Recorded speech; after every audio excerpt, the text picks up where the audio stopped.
अस्सलाम वालेकुम व्यूवर्स, आज मैं आप लोगों के लिए चटपटे छोले की रेसिपी लेकर आई हूँ। इसे बनाना बहुत ही आसान है और बहुत ही मज़ेदार बनते हैं ये छोले। रमज़ान के लिए बिल्कुल आइडियल रेसिपी। इस रेसिपी को आप ट्राई ज़रूर कीजिएगा।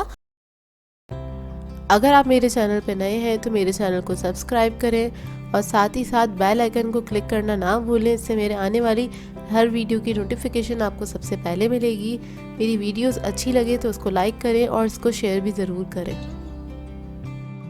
तो चलिए ये रेसिपी स्टार्ट करते हैं। तो एक पैन ले लिया है, इसके अंदर मैं ऐड करूँगी 6 टेबलस्पून कुकिंग ऑयल। ये ऐड करने के बाद इसमें हम आलू ऐड करेंगे, जो कि मैंने बॉईल कर लिए थे। 3 अदद मीडियम साइज़ के आलू हैं, उसको क्यूब्स में कट कर लिया है और इसको मुझे फ्राई करना है। ये बॉईल हुए आलू हैं और इसे हम फ्राई करेंगे हल्के हल्के से। और आलू के अंदर मैं ऐड करूँगी पिंच ऑफ सॉल्ट। थोड़ा सा ही नमक इसके अंदर ऐड किया है ताकि इसके ऊपर एक अच्छा सा फ्लेवर आ जाए। 5 से 6 मिनट लगेंगे इसको फ्राई होने में और बस आपने हल्का हल्का सा इसको फ्राई करते रहना है। बिल्कुल लो मीडियम फ्लेम पे फ्राई करिएगा, ज़्यादा तेज़ आंच पे फ्राई नहीं करिएगा। तो देखिए बस ये फ्राई हो गए, इसको मैं निकाल लूँगी। अब उसी पैन को इस्तेमाल करते हुए मैं इसके अंदर ऐड करूँगी 3 टेबलस्पून कुकिंग ऑयल। थोड़ा सा ऑयल उसके अंदर पहले से था और उसी को मैंने यूज़ किया है। और इसके अंदर हम अनियन डाल देंगे, प्याज ऐड करेंगे। 3 अदद मीडियम साइज़ की प्याज थी, उसको मैंने स्लाइस कर लिया था। तो इस प्याज को भी हम अच्छे से फ्राई कर लेंगे।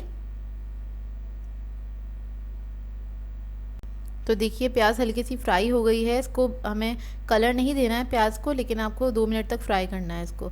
इसके बाद इसके अंदर मैं लहसुन ऐड करूँगी तकरीबन 1 टीस्पून के बराबर और इसको भी हम फ्राई कर लेंगे लहसुन को अच्छी तरीके से। इसी के साथ हल्का सा फ्राई करने के बाद इसमें मैं लाल मिर्च ऐड करूँगी तकरीबन 1.5 टीस्पून के बराबर। ज़ीरा पाउडर ऐड करेंगे 1 टीस्पून के बराबर।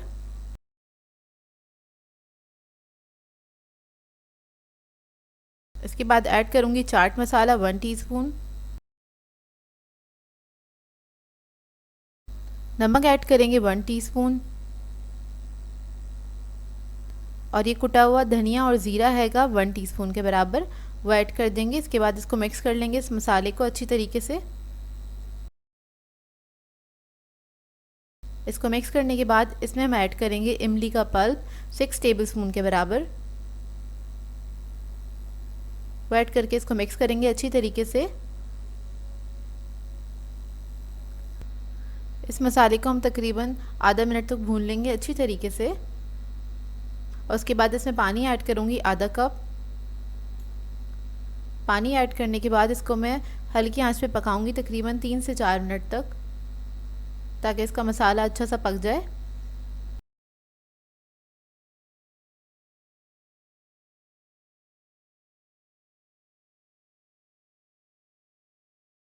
तीन से 4 मिनट के बाद इसके अंदर हम ऐड करेंगे उबले हुए चने। ये 4 कप चने हैं और बॉईल करने के बाद मैंने इसको मेजर किया था मेजरिंग कप से, तो 4 कप ले लिए थे चने मैंने, वो इसके अंदर ऐड कर दिए हैं। इसको अच्छी से मिक्स करेंगे। ये बॉईल हुए हैं, बिल्कुल गले हुए चने हैं।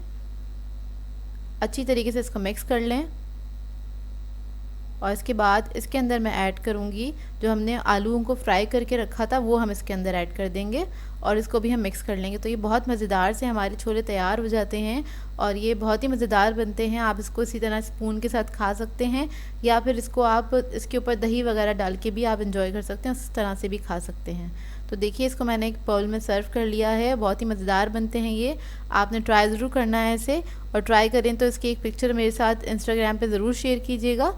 सो व्यूअर्स, अगर आप लोगों को मेरी रेसिपीज़ अच्छी लगती हैं तो मेरे चैनल को सब्सक्राइब करें, लाइक करें, कमेंट ज़रूर किया करें, शेयर भी ज़रूर किया करें अपने फ्रेंड्स के साथ, फैमिली के साथ।